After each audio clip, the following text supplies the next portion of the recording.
Hey, what I think are the top 5 reasons why we should get rid of nuclear weapons. Okay, let's go through them. First, we have the possibility to destroy the whole world. Well, if there's a nuclear conflict, the estimations are that 360 million people are so lucky to die immediately from the bombs. And then there will be like 5 billion people suffering from starvation, nuclear winter, food production is going too low. They will just starve. And I guess all the rest of the population is going to die sooner or later just by the radiological and fallout effects. So society as we know it is going to come to an end. Several countries are going to come to an end completely. And it's like the human race is actually going to end to exist. Only I think the cockroaches and the rats are going to survive the whole thing. So we have the ability to destroy the whole planet and the human race. Is this necessary? It's completely useless. It's, we can destroy the whole planet. That's like what I think is really reason number 1, because that weapon system is not giving you really any kind of advantages. Yeah?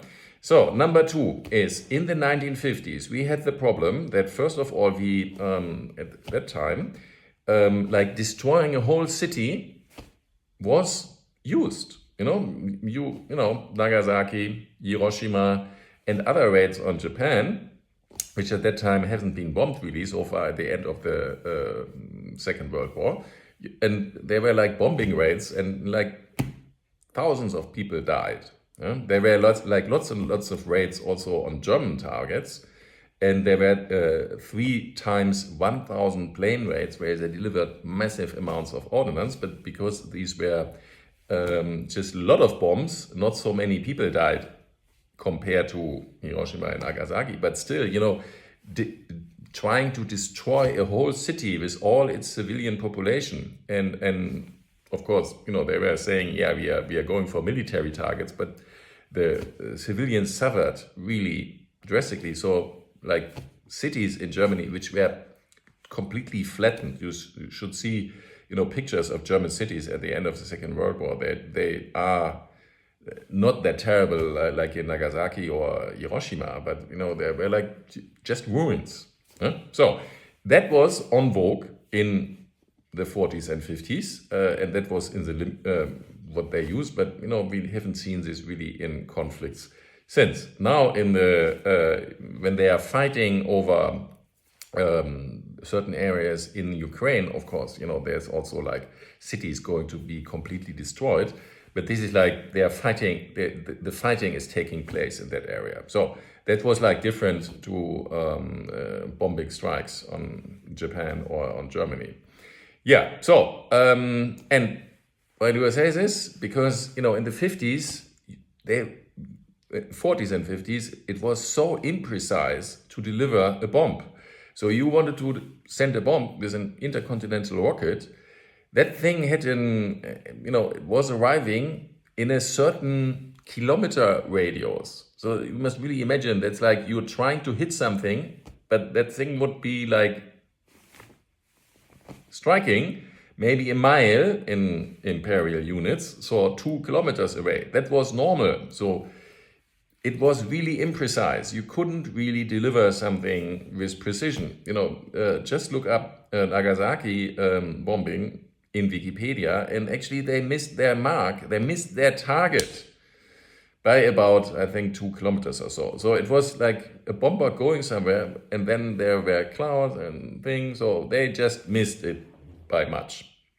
So, and nowadays we have all kinds of precision-guided munitions. We can use laser guidance, so you have seen videos probably where a bomb can hit something like a window, you want to strike a bridge. Even in the Vietnam War, they were sending like hundreds of planes or thousands of planes to hit one bridge. Nowadays, you would just take a big bomb, put a laser guidance on it, and that bridge is gone with one bomb. You just have to strike precise at one point. That's it. Yeah, and nowadays with drones and the technology is even more advancing. You can use GPS, plus you can use automatic target recognition. You can use optical things. So you can, because like a computer is so powerful nowadays and so small, like in your smartphone, you can use this to deliver any kind of munition. So we don't need Big Bang anymore, because in the 50s they needed to have a really, really, really, really big bang to destroy like something like a bunker. You were basically, if you hit like a mile away from the target, you have to destroy everything in that area to destroy the target, right? So that's like imprecision. The nuclear weapon was designed because delivering a warhead wasn't possible in a precise way. So they just made the boom bigger. And that's like the main reason why the whole weapon system exists. You had a terribly big boom. Good. That was reason number 2, imprecision. Now, the whole thing doesn't make sense at all, because you're destroying your own country. Imagine, in the 80s, we're still at the height of the Cold War. Everybody thought the Russians are going to come. The Russians had like tens of thousands of tanks. They had like the biggest army in the world, conventional wise. So they were like having, the Russians entering Ukraine, they had several thousand tanks in their army and lots of them stored. But, that was like several times over during the height of the USSR. So they had really massive amounts of tanks, and everybody was feeling, okay, when they are going to come, they come and they just go and drive through the river Rhine, and then Rhine, yeah? And then further, and they just take everything, yeah? Because it was really impossible to stop. So they had these nuclear warheads. And they were thinking of using them in a tactical way. That means, like there's like hundreds of tanks advancing, you throw a nuclear weapon there. The only problem is, if it's your country, you are destroying this country not only with a big effect, it's like all the fallout. So you're like completely destroying your own countryside.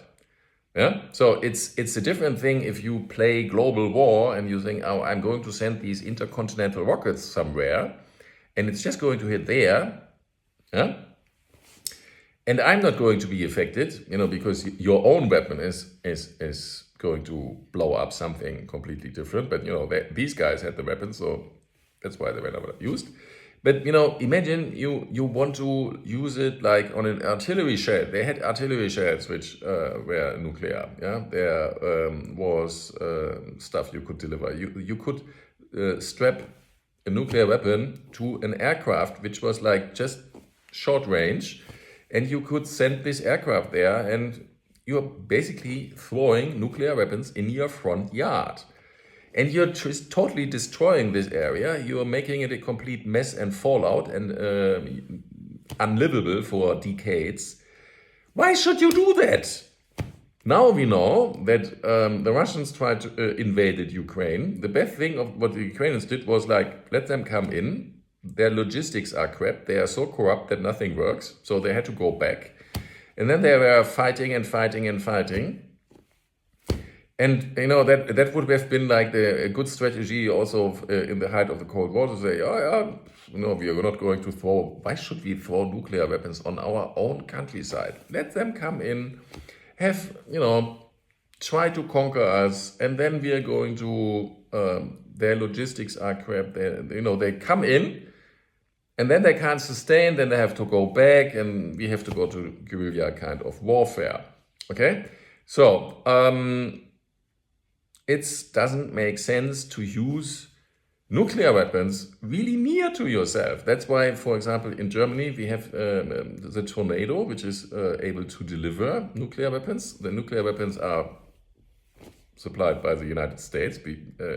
Germany doesn't have their own nuclear weapons, but we have the capability on this aircraft to deliver it, which is like completely stupid. Why should we do this? The Tornado is a low fly. It's designed to be really low flying, so it's going to have like only limited fuel, limited range. So it's going to not be, if there's like a front, it's not like launching at the front, it's going to launch somewhere in a safer area, then you can throw it just really near to the front. Maybe the front is already in your own country. You will be sending off a nuclear weapon really near to your own people, your own population, your own country, and it's like going to destroy your neighbor country. It's like senseless. Yeah? It doesn't make sense to use nuclear weapons in a tactical way, because you are destroying that what you really like. Imagine like the Ukrainians would have nuclear weapons, and they would put them on the areas the Russians have occupied. Yeah, then the Russians are gone, but you can't use that area for the next 25 or 50 years, because it's like a nuclear test area. Ugh. Stupid. So you're destroying your own countryside. It doesn't really make sense. Yeah.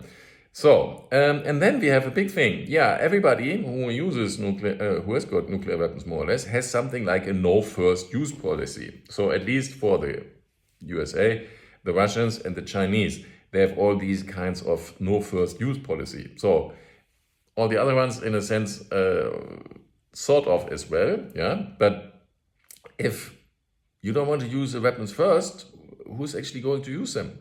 So, like, everybody's policy is, I'm not going to use them first. You have to use them first. So, if you have only two opponents and both of them have a policy of, I'm not going to use them first, you have to use them first, you're never ever going to use them. So it's sort of silly anyway, compared to, this is like just a logical one compared to the other ones. It's stupid.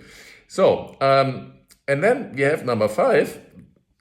Nuclear weapons have a terribly big price tag on them. So there's estimations out there from the CBO. It's like an office who do estimations. And in 2023, so it's like quite new, they came up that for 10 years, nuclear weapons, the price tag is $756 billion.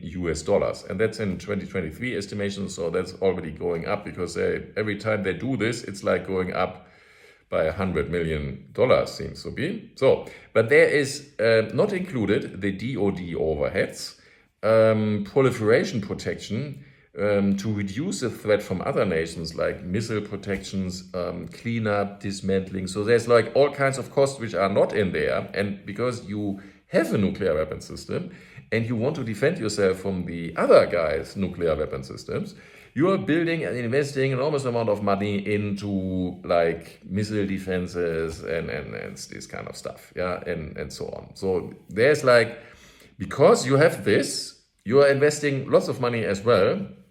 So, but if you just make an estimate, I would estimate, it's around 100 billion per year over the next decade, to have a better price tag. So it's a very, very costly thing. And it's like completely useless, because you know what? The other guys know that you're not going to use them.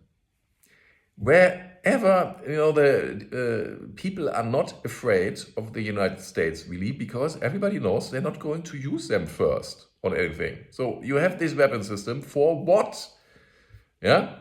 If you just want to retaliate against like a strike from somebody else, you just need 5 or 10 of them, Imagine that, the Russians are going to attack you with something, and you retaliate with a strike on Moscow, and you wipe out Moscow and St. Petersburg and maybe some other cities, yeah? So you need like 5 big weapons, and that's it. So you would have retaliated in a way which is unimaginable. But you have 5,000 of the things. Huh? I would say just get rid of all the weapons, because nowadays we just have all these capabilities of really hitting and destroying a whole countryside just by not destroying everything with a weapon system. So this is like my top 5 things. So why we should get rid of and why the whole weapon system is useless. So number 1 is that we can destroy the whole world. Then number two is that this weapon system is coming from imprecision. It was a solution to a problem in the 50s and in the 40s and 50s, the imprecision, which isn't there anymore. But the dinosaur is still in the room. You would destroy your own countryside. It's like really doesn't make sense. And everybody has got a first use policy, and they are terribly expensive. So this is like why we should get rid of them. My top 5, go to zero-nukes.net and register there, join, and then we do something about getting rid of the nuclear weapons. Thank you very much for watching.